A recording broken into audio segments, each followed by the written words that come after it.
Hey everyone, welcome. Thanks for joining us today. My name is Sahdev Zala. I'm a senior engineer at IBM, and in context of this talk, I am a Kubernetes contributor, also contribute to etcd, and I am one of the SIG co-chair for IBM Cloud SIG. Hi, I'm Richard Theis. I'm also a co-chair of the SIG. I work on IBM Cloud Kubernetes Services network engineer, as well as managing the Kubernetes pipeline for that as well. Thanks, Richard. All right, so the agenda is pretty straightforward. We will provide a SIG overview. We'll talk about SIG structure and activities as part of this introduction for the SIG. And then this is a SIG for IBM Cloud, so we'll provide an overview of IBM Cloud Kubernetes Service, or IKS, and then IBM Cloud Private. After briefing on those two, we would like to give overview of the contributions we make as in SIG. IBM is a big contributor to the Kubernetes and other projects upstream. We're one of the top contributors there, but we're not covering all those things here. We will be covering contributions from the IBM Cloud teams, and then we're going to summarize it, and we would like to have some discussions around how we can make SIG better, what are the activities that people would like to see more, and that sort of things.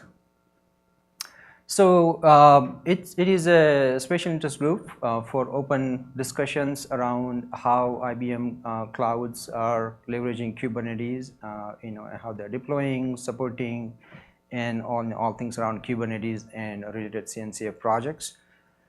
As part of these discussions, you got to know many developers and leaders from IBM Cloud teams. They work openly in this SIG. You also will follow the evaluations of IKS and ICP platforms. Again, this is not a SIG for any commercial discussions. It's a SIG for discussions around Kubernetes and related CNCF projects, as I mentioned. And then you interact directly with the team, right? This is an opportunity for you, if you're interested in IBM Cloud, to talk to the people who are leading the IBM Cloud teams and lead the open source side and that kind of things. We are a little bit of a newer SIG created in April of this year. It was announced right after the KubeCon at Copenhagen. As far as SIG structure is concerned, the SIG meets every other week, so it's bi-weekly meetings every other Wednesday. We meet 2 p.m. It's a Zoom video call, so if your schedule allows, please join it. We have about 7 to 9 regular attendees, and we record all those meetings. Every meetings are recorded and they are being uploaded to YouTube. So there is a link. The presentation deck is actually on the presentation websites on the KubeCon. So you can easily get all these links from there. SIG leads, as we know, when we created the SIG, we wanted to have a representation from different groups. So we have 3 SIG leads right now. We have Richard Theis, who is also one of the co-presenters today. He is representing IBM Cloud Kubernetes Service. We have Khalid Ahmed. Unfortunately, he couldn't make it to the KubeCon because of conflict, but he is an IBM distinguished engineer and also one of the founder for IBM Cloud Private. So he's another co-chair. And myself, I am a co-chair from the open source software side. One of the things we would like is have a representation from non-IBM side. So as the SIG evolves, we have more people join the SIG, more discussions, and then we would like to have leaders from companies other than IBM. Again, to have a diversified group of leadership there. We have SIG charter created just a couple of months back. There was a good push from steering committee, a committee that every SIG should have a charter, and so all the SIGs were assigned 2 reviewers from steering committee. Our charter was under review couple of months back, but it got merged, so it's out there. And there's a link for Google mailing list there. One of the best way to keep in touch. So please do join the mailing list. And we do have Slack channel, SIG, the IBM Cloud Slack channel. All 3 of us, Richard, Khalid, myself, we regularly watch the channel, answer the questions. We have questions on on IKS, ICP, Kubernetes. Again, this is, the Slack channel discussions are not around in commercial things, but it's more about the open source side. And you can read more about the SIG on the Kubernetes community GitHub repo. So what are the things we discuss in the meetings, besides the Slack discussions or any mailing list discussions? It's very good educational opportunity for all the attendees on the call. We typically have some leader basically from IKS or ICP, talking about some of the things around Kubernetes that the new features gets added. So when we started this group, we started with sort of providing an overview strategy of IBM Cloud. And then, as we progressed, topics like how do you upgrade Kubernetes, right?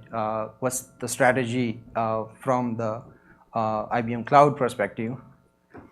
Multi-zone supports, when it was added, we have a good discussion there. From IBM Cloud Private side, again, overviews and demos, and then things like scalability testing, right? We have folks regularly participate in the upstream Kubernetes scalability SIG.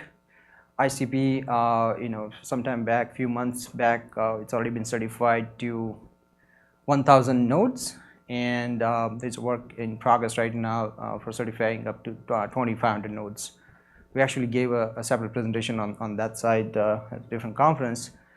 And then we do discussions around the community work. Again, it's not like all the work IBM does there, IBM developers and contributors, but it's more from the cloud team's perspective. We work closely with the SIG cloud provider, right? That's a new SIG created again this year with the goal to have all the different SIGs under one umbrella as in sub-projects. So we work with them. Some of the SIGs are already cloud provider SIGs moved there. A lot of other are in the progress. So we are one of them. But our goal is to move as a sub-project, and as part of that, we are in process, or more like an investigation phase right now, to open source our cloud provider. When we created the cloud provider repo, there was no such thing as have a SIG repo out there, so it was created internally.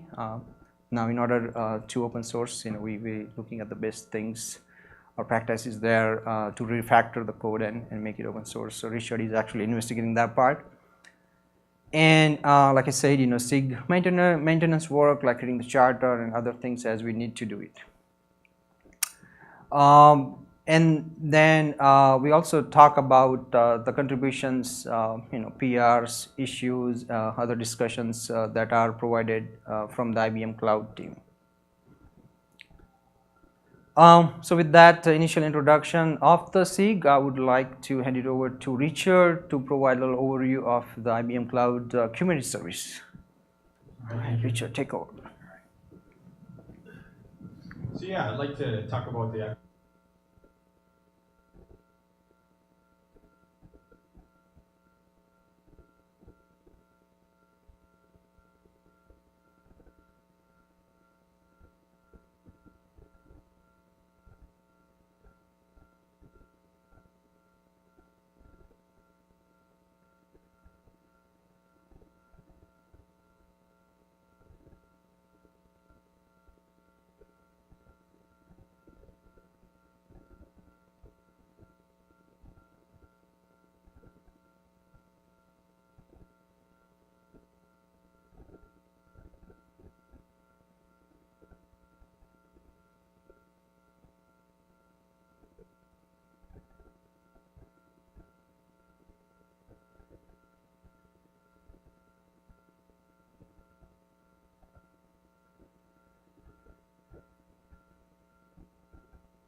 architecture, from which that will provide you the connection to the cloud and pull it out of Kubernetes itself to provide you with a standalone component that you can then update and keep current on its own separate from Kubernetes. So many of the other cloud providers have had their code base in the Kubernetes repo since day one.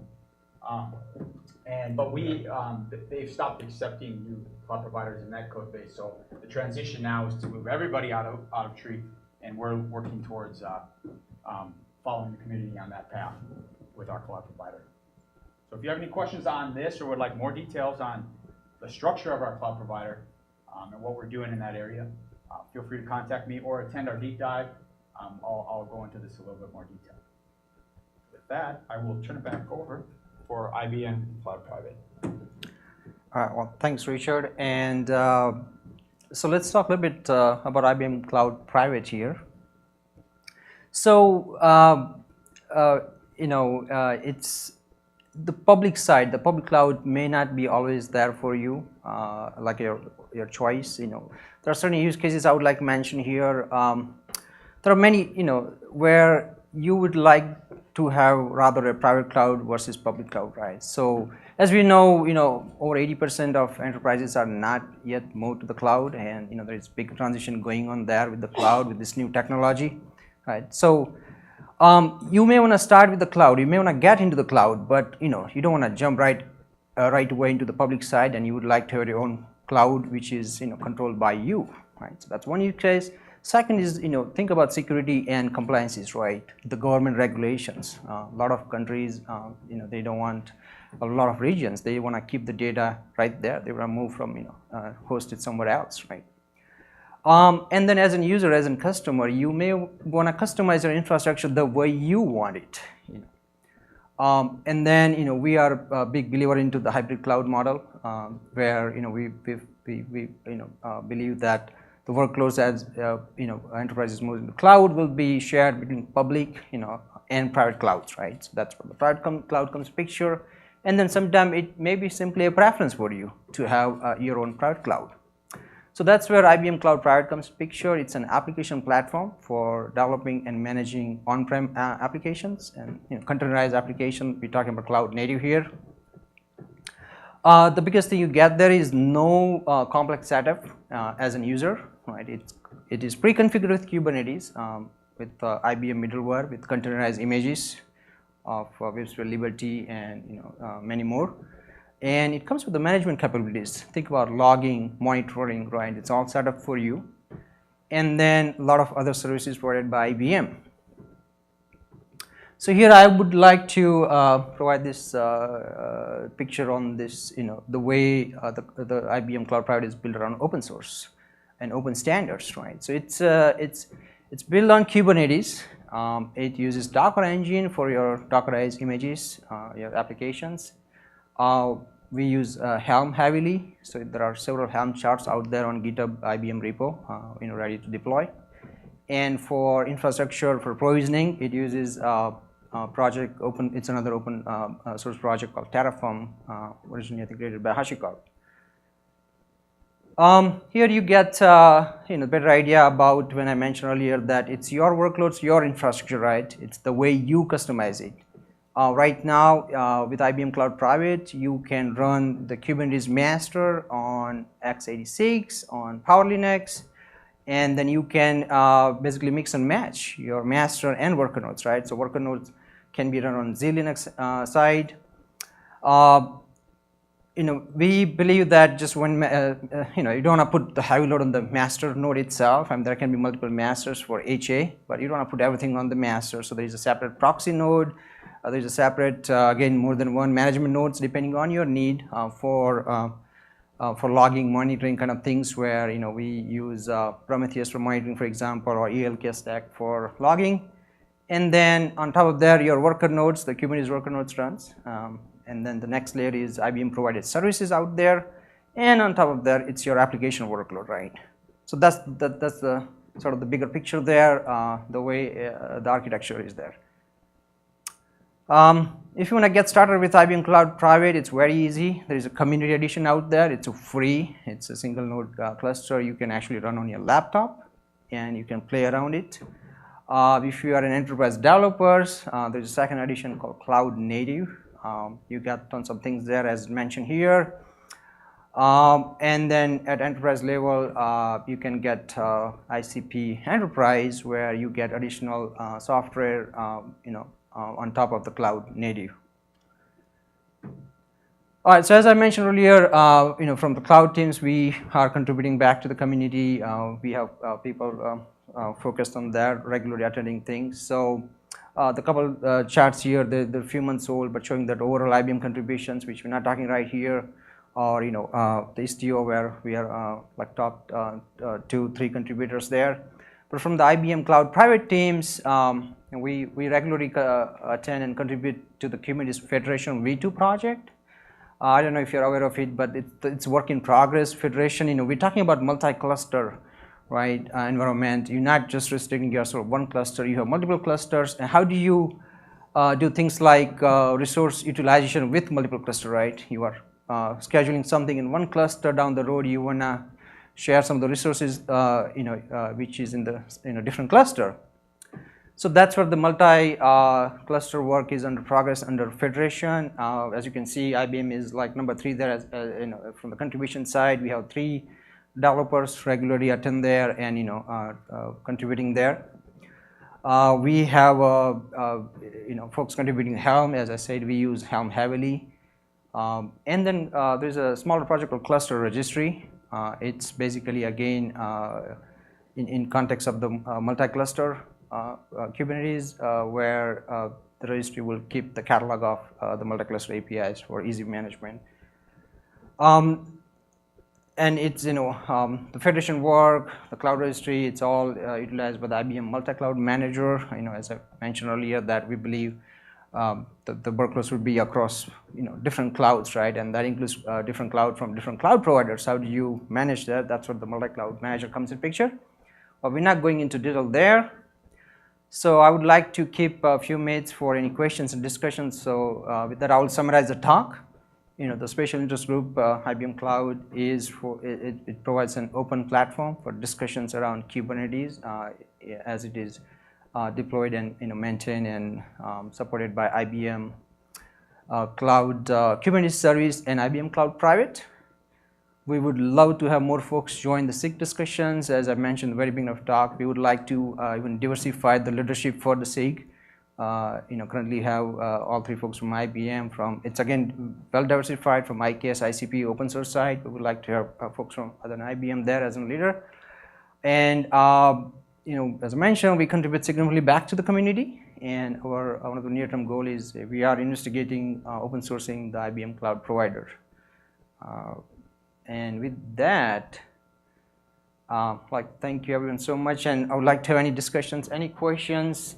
You can reach out to me. You can reach out to Richard via Twitter, GitHub, or our emails that was mentioned earlier. Again, the charts are it's on the website, the conference website. So thanks and questions, discussions anything we want to talk about? The code, the IBM Cloud Private code, that's going to be under the new structure that they're putting in place. Right. That is true. Yeah, so the question was about the IBM Cloud Provider code and where that's going to live, the structure of that. So yeah, the community is determining that right now, and our goal is to follow that direction of moving right now behind our firewall and getting that Cloud Provider code upstream. Yep. So they are planning right now. It'll be well, ongoing discussions as when that will actually happen. But earliest, of course, would be 114. Any other question? If there are no other questions, again, as I mentioned, reach out to us. Jump into the discussion on Slack or mailing list, or join the meetings. Thank you. Well, thank you so much, everyone. Appreciate it.